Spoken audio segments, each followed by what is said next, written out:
Hello guys, এই যে মাছগুলো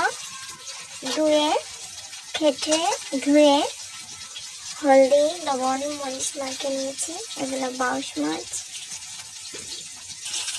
এই যে মাছগুলো ফ্রাই করতে বসিয়ে দিয়েছি। মাছগুলো ফ্রাই হয়ে যাচ্ছে।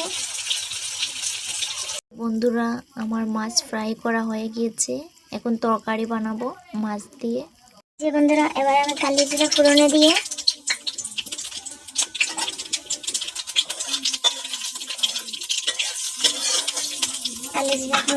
এই যে ঝিঙে আলুটা দিয়ে দিচ্ছি। ঝিঙে দিয়ে মাছের ঝোল বানাবো।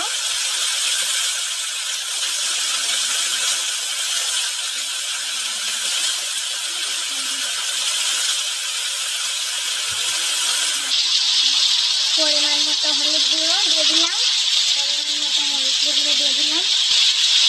পরিমাণ মতো জিরে দিয়ে দিলাম।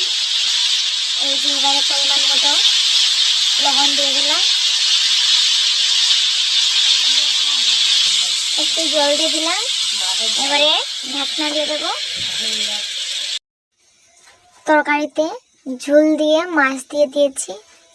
এখন নামিয়ে নেব।